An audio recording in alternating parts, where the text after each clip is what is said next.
Hi, my name is Dr. Chen Yiming. Welcome to the latest medical educational video by Dr. Wellness. Today, we are teaming up with the good people at Aby Live for a live webinar. Remember to click the subscribe and notification button so that we can update you whenever we have a new video.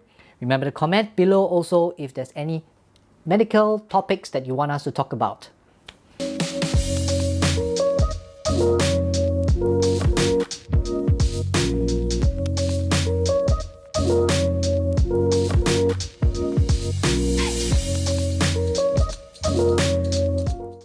Do you want to know the best way to measure and monitor your blood pressure?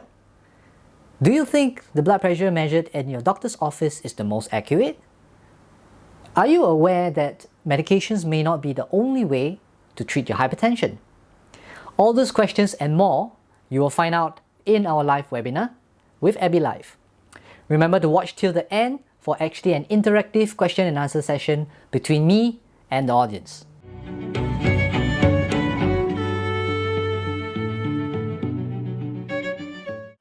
Hi, good morning, everyone.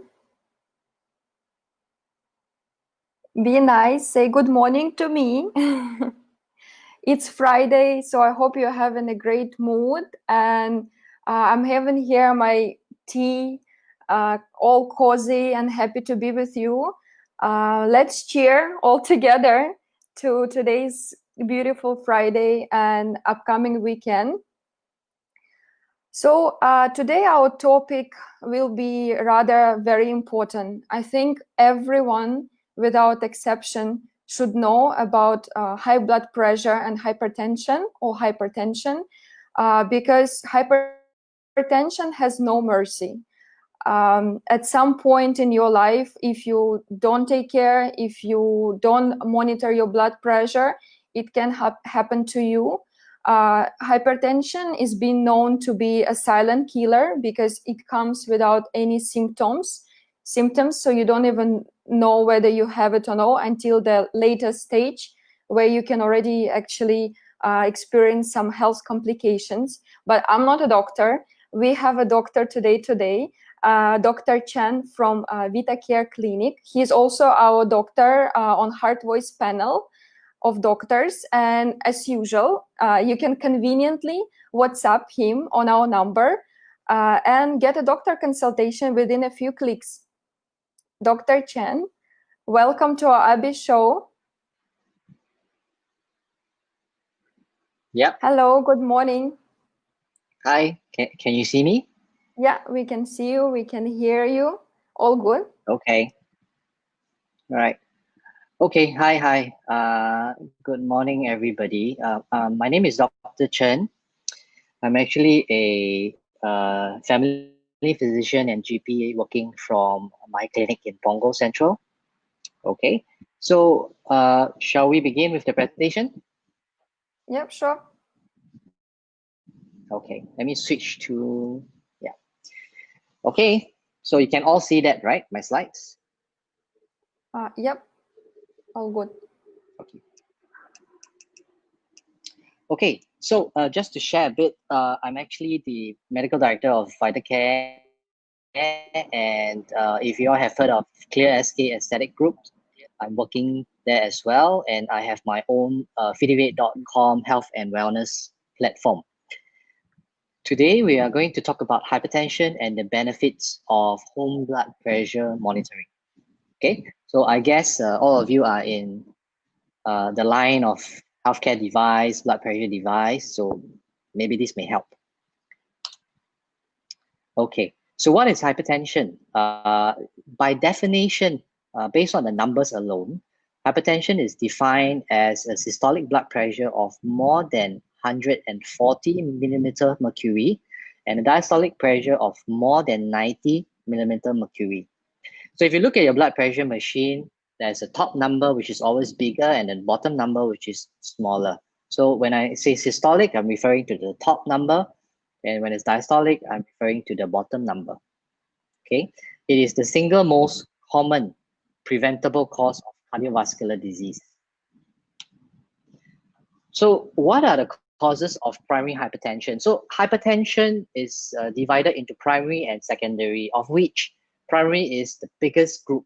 It accounts for almost 80 to 90% of all blood pressure. So I'm just going to talk about primary hypertension for this talk today. So some of the causes, you can divide it into modifiable and non-modifiable. So modifiable refers to the factors that you can change and you can improve, okay, to help manage your hypertension. Some of the examples of modifiable causes include your smoking and drinking. Okay, if you sleep very late and you have a very stressful lifestyle, if your weight is higher than what it's supposed to be, obesity, and if you have a sedentary lifestyle, you basically a couch potato, you hardly work out, you hardly exercise, okay, all this leads to primary hypertension. Of course, there's another group of non-modifiable risk factors, okay, which you can't control. So you basically you're born with it, or as age comes, as you get older, it just appears, okay? So based on the Singapore statistics, between the age of 40 to 69, as high as 25% of our population has hypertension. Whether you know it or not, that statistics is 25%. So among the four of any of you, one of you has hypertension. So that's how common it can be. So what can the complications of hypertension be? I mean, everybody knows hypertension. What's the big deal, right? So if you have very high hypertension, which is not managed and not controlled, in the long run, if we allow this to run for 10 years, 15 years, invariably you suffer from very bad side effects, okay? Like stroke, heart attacks, ischemic heart diseases, okay, heart failure, chronic renal impairment, and renal failure, okay? Hypertension, together with diabetes, are the top two causes of renal dialysis, okay? The need for dialysis in patients. So nobody wants that to happen. It basically limits your life and it will be a very depressing state. So between the age of 40 to 69, if we increase your blood pressure by 20 for the systolic blood pressure, okay, it more than double your mortality rate from a cardiovascular disease like a stroke or a ischemic heart disease, right? So that's how bad it is.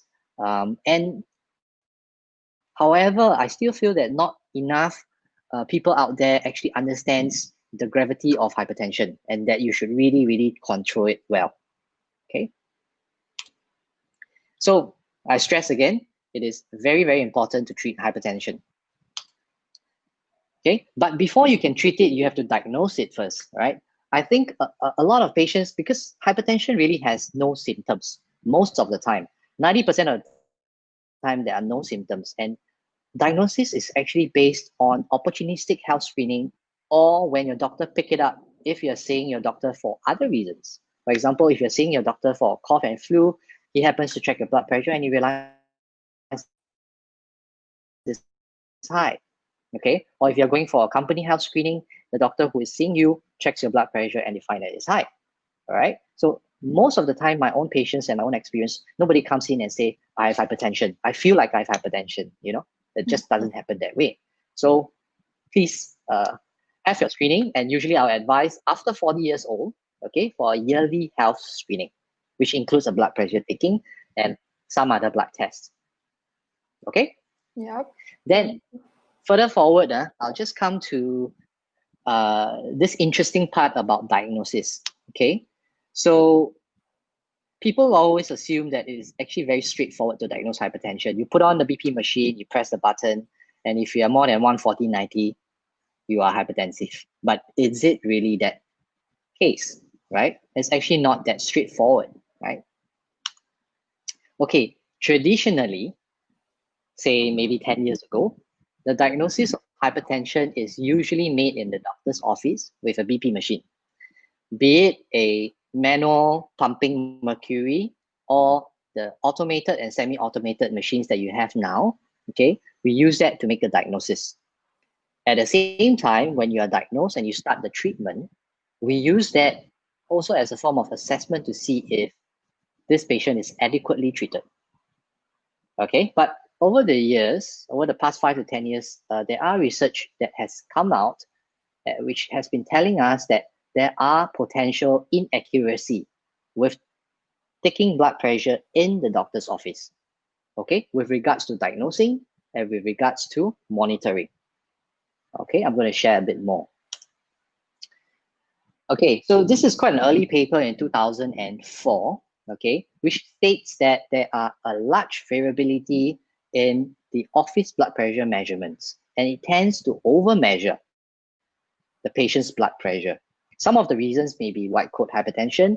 The patient may be anxious when they are seeing the doctor, okay, or they may not have rested enough before the blood pressure is taken. They could have just come down from their house, step into the clinic, straight away the pressure is taken. Naturally, it's a little bit higher. Okay, a lot of times my patients, sometimes they're just having coffee and breakfast at the coffee shop beside. They come in and they check the pressure, okay?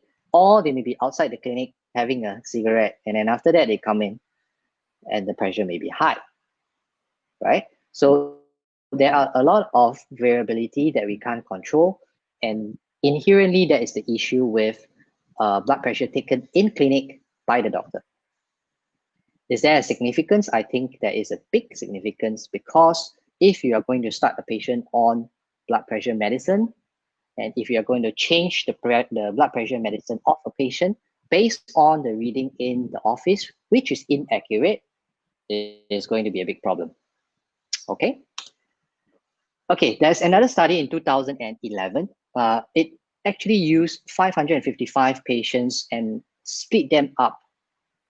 Okay, one group uses a automated machine, one group uses the manual pump BP machine, and they found that the quality and the accuracy of the automated office blood pressure measurement was higher. Okay, it's more accurate as compared to the manual office BP machine. So based on these two slides combined, okay, you can tell that there's actually a lot of variability. Number one, it may not be so accurate to check your pressure in the clinic. Number two, what the doctor used in the clinic matters too. Okay, so I want to impress upon you these 2 points. Okay, so if the in-clinic blood pressure taking is suboptimal, what are the other options you have? There are two actually. The ambulatory blood pressure measurement, which is the 24-hour ambulatory blood pressure measurement, versus the home blood pressure measurement by the patient themselves. Okay, so are you familiar with the 24-hour ambulatory blood pressure? Okay, it's not something that is very often seen. I'm not sure if you guys know, but Agnes, maybe you could share the video so that the audience can learn a bit more about what is a 24-hour ABPM. Yeah, sure. Thank you. Yeah, personally, I have never heard about it before. Yeah, so maybe we can watch that. Agnes, are you there? Yeah. Yep. Okay. A 24-hour blood pressure monitor is a test done to record your blood pressure at fixed intervals for 24 hours while going about your normal everyday life. It uses a small blood pressure machine that is attached to a belt around your body and is connected via a tube to a cuff wrapped around your upper arm. When you come to Heart West, you'll be greeted by our friendly staff and taken to a separate room. The blood pressure cuff is wrapped and fixed around your upper arm.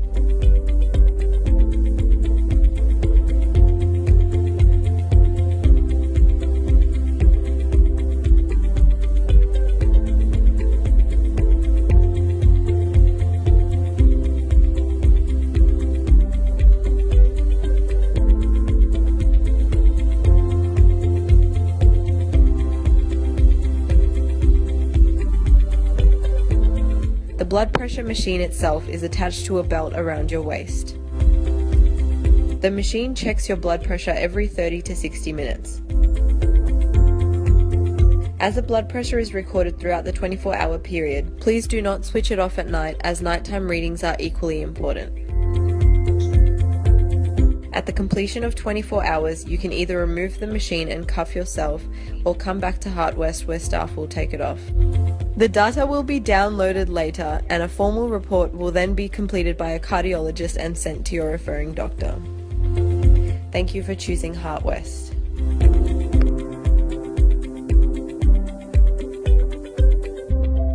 Yep, thank you, Agnes. Oh, wow. Do Okay. actually many patients in Singapore do this as well? Okay, so if you're talking about in our community, for the primary care patients, no. Okay, so ABPM currently is being used by the specialists, targeting a specific group of patients, right? Where they, number one, we have a big question mark on whether the patient is truly hypertensive. That means this patient can have a blood pressure of 170, 180, okay, all the time when you check the patient's blood pressure in the clinic or in the hospital. But they may not actually be having hypertension. So if we are aggressively treating these patients based on the blood pressure that they check in the clinic, they become very, very giddy and they become very unwell and they may fall. So with the 24-hour ABPM, what they are actually truly taking is the patient goes about the normal activities, the blood pressure reading goes on and on and on every 30 to 60 minutes. So by taking the average of that, we have a rough idea of the true blood pressure of the patient. Okay, the cardiologist uses that. Some of the endocrinologists use. Most of the specialists uses that. But if you're talking about the GP clinic, no, we don't use that because we don't have the resources. Okay, so Sure. Yeah. coming back to 24-hour ABPM, it is a challenging machine to use. Okay, if you can see from the video, you have to be carrying it all day long. Okay, the pump comes on and off every 30 to 60 minutes. So even at night when you're sleeping. Okay, so there are challenges to it. It is actually much more expensive. The pressure can cause soreness in the upper arm. The BP cuff coming on at night can disturb your sleep. And because the cuff is there the whole day, it can cause irritation. All right. And for ABPM, it is good for diagnosis, but it is not practical for monitoring. Okay, because you can't be wearing this thing forever, right? That's just not practical.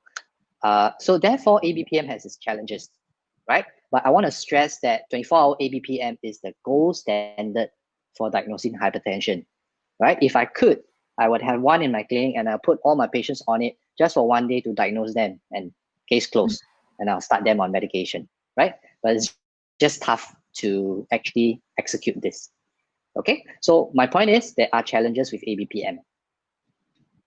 So next we'll move on to HBPM. HBPM is home blood pressure monitoring. It's very straightforward.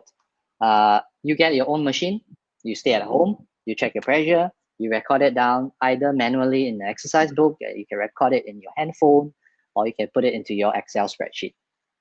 Okay, so that's called home blood pressure monitoring. So again, there are studies done in 2002 and subsequently in the following years that self-monitoring of blood pressure at home, okay, is now been shown to have a better outcome or predictable outcome than clinic blood pressure taking. And the use of HBPM is now as good as the use of ABPM. Okay, so the significance, medical significance is almost on par. Okay, but again, there are limitations with home blood pressure monitoring.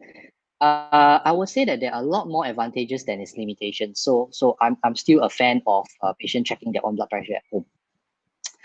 The advantages is that you can take multiple readings over a period of time if you have a motivated patient.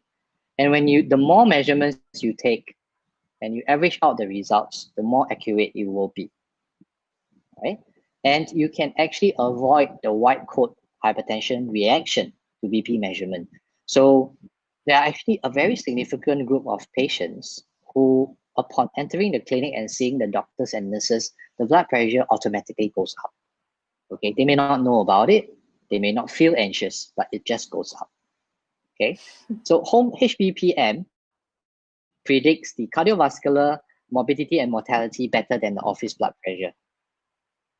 Okay, very crucially, it allows patients to better understand their management. For example, if they check their pressure in the morning, it's 150/80. 2 hours after taking the medication is 130/70. So that instant visual change, okay, reminds them and impresses upon them the importance and the need of taking their medication regularly. So this is human behavior, yeah? So if you see it happening, you believe it and you tend to follow it, right? But there are limitations also. There are so many BP machines in the market. Some accurate, some inaccurate, depending on the manufacturer. In Singapore, it's easy. You can go to HSA and we can tell, and there's a list of what devices are recommended and what devices are not. Secondly, we have to educate the patients on how the cuffs are placed. Okay, the newer models and devices are better in the sense that the diaphragm and the cuffs are bigger. Okay, so it reduces the error where the patient may place the cuff wrongly. Okay, but some of the older ones, you probably still need to teach the patient how to do it. Okay, the biggest limitation that I find, I won't say limitation, but the potential complication is that patients may sometimes like to change their own medication based on their home blood pressure monitoring.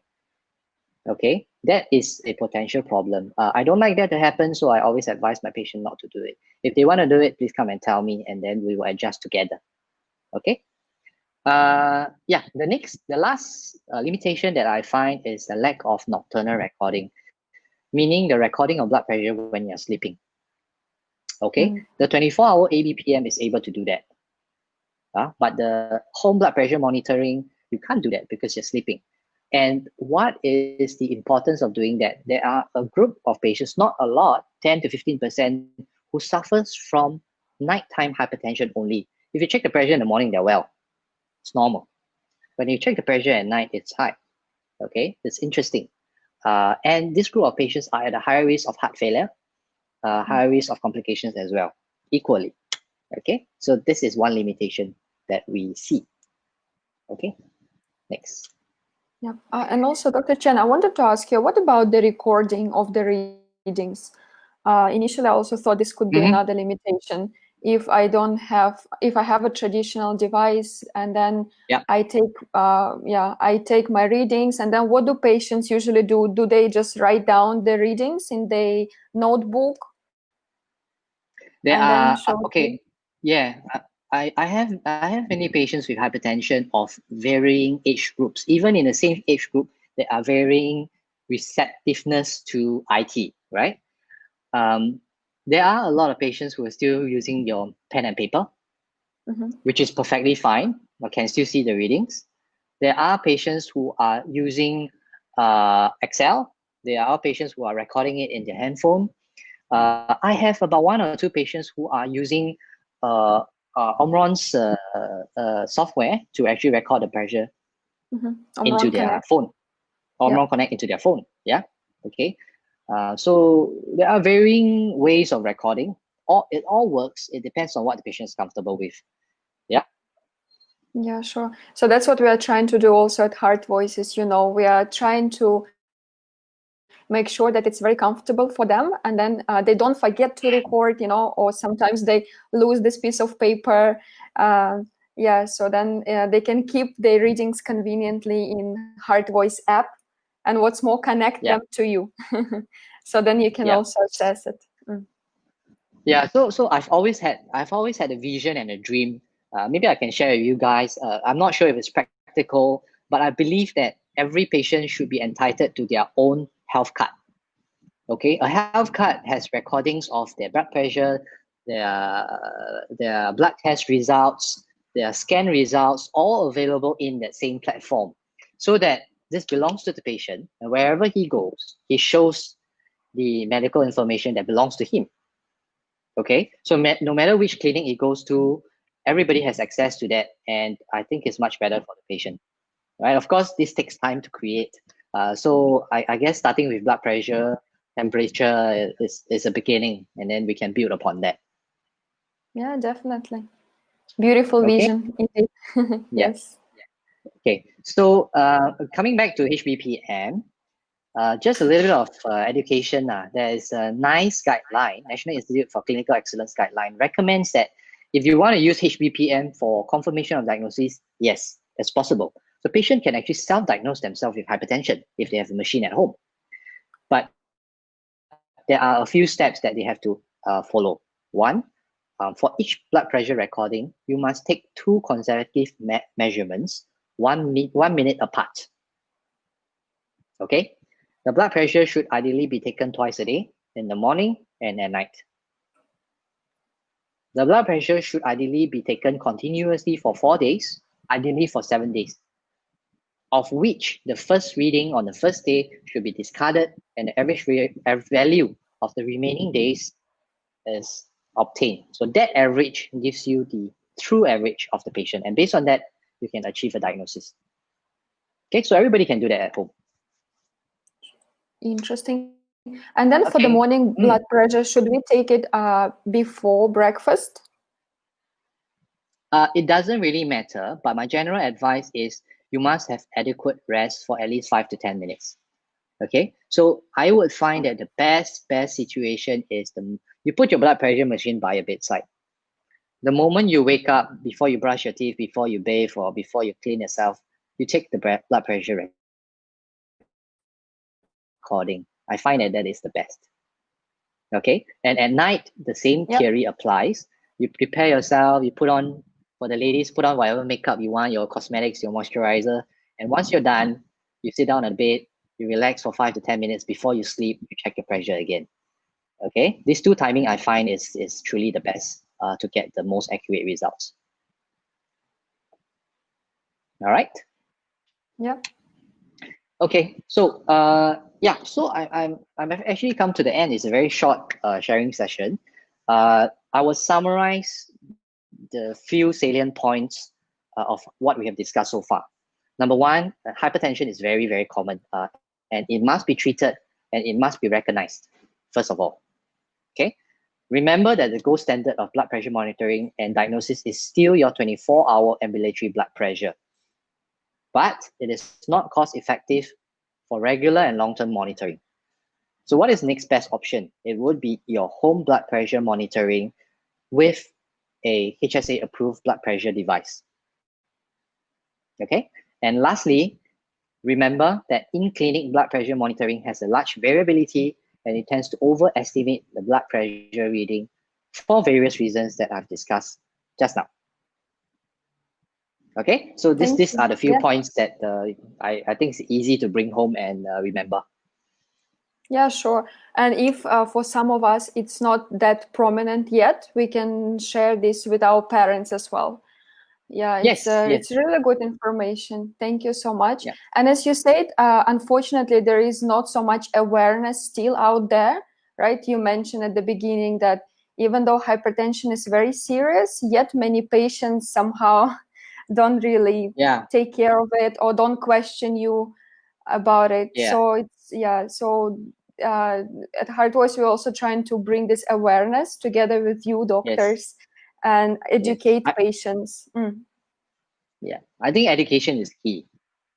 And the general trend should get better in the next 5-10 years as our population becomes more medically literate and more educated. Sure, but do you know or do you have any guesses why there was not so much awareness about hypertension in earlier time, basically? Yeah, okay. There's a very simple reason, because hypertension has no symptoms. Okay, you don't even know you have it, and a lot of times when I was working in a hospital in the past, people come in straight away with stroke. Okay, they come in with heart attack, and you ask them, do you have any medical history? The answer is no. They are not aware until something major happens, and by then it may be too late. So I think the education in general is that we haven't been stressing enough about health screening. I think it is very vital that health screening should start after 40, because that's when these things get picked up. Yeah, so when people don't realize that and they don't feel hypertension, they don't feel that they are unwell, okay, and just normal human psychology, if I'm not in pain, I'm fine. Yeah, definitely. Yeah, so that's the challenge. Yeah. Sure. Dr. Chen, we also have a question about hypertension being avoidable. As you mentioned, there are 2 reasons, as age and genetics, that might cause hypertension, right?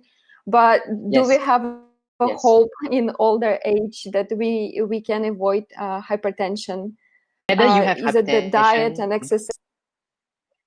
yes, yes.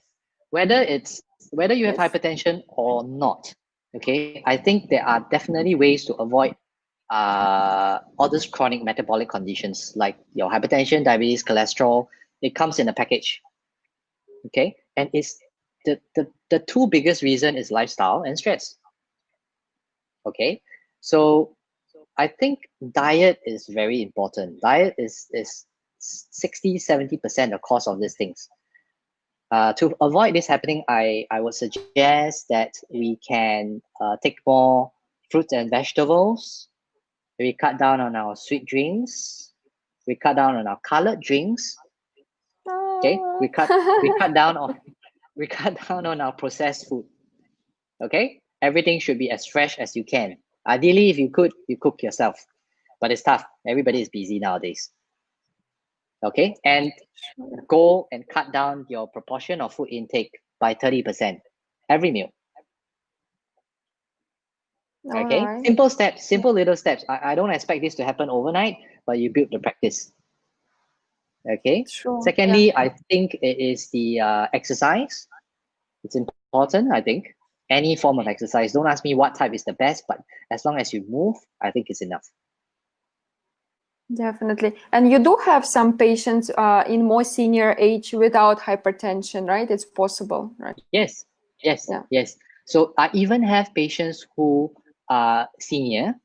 Okay, I started them on blood pressure medications. I advised them appropriately. A few years down the road, they changed their lifestyle, and I managed to take off the blood pressure medicine. Oh, that's beautiful. So it can be revertible as well, in a way. It can be revertible. Yes, even diabetes can be revertible. Sure. Thank you so much. Yeah. I hope Dr. Chen answered Alice's question. And also, yeah, CK is saying that virtual card idea is really great, and we will aim to it to create this virtual card for every patient. Basically, it's a really beautiful idea. And Sam is asking about the meal, whether the meal affects the blood pressure reading. But we already discussed that, right? That basically you can eat. It's just you need to take like 5 minutes rest before taking blood pressure. Yeah. So okay, technically the intake of food should not affect the blood pressure too much, but there are 2 points that you need to remember. One is that when you're eating, it is actually an activity. So some people may be excited with their food. You know, if you're taking curry, laksa, chili, you know, it may go up a little bit. Your heart rate may go up a little bit. At the same time, when you're eating your food, there's digestion. So a lot of the blood flow goes to your digestive tract. Okay, so temporarily there may be a very, very slight drop in your blood pressure when you check your blood pressure. Okay, so generally I try to avoid taking blood pressure post meals. I would still suggest before meal. But to clarify this, I may have to do a bit more research. I can't really put my finger to it, but I usually don't check after meal. Sure, thank you so much. Yep, so we are coming to an end of our live show. Thank you so much for very informative presentation. It's really great welcome. to hear from the doctor that home blood pressure is important, because when we try to tell our colleagues as heart voice, they might take our word for granted a little bit, but when you hear this from the doctor, yeah, I mean, it adds the credibility to the entire idea. And yeah, I think I'm gonna go get my home monitor right now from Omron. So yeah, thank you so much one more time. Welcome. Thank you, Dr. Chen. Okay, thanks for having me. Bye-bye. See you. Bye-bye.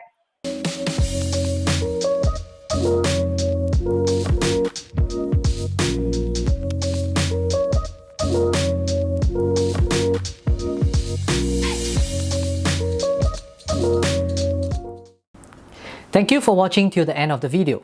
Please help us by clicking on the subscribe and notification button and comment down below if you want us to talk about any particular medical topics that you're interested in. So till the next time, take care and see you around. Thank you for watching the latest video produced by Dr. Wellness. Please click on the subscribe and notification button to receive an update whenever we release a new video.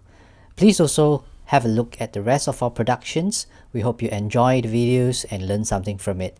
Thank you and see you soon.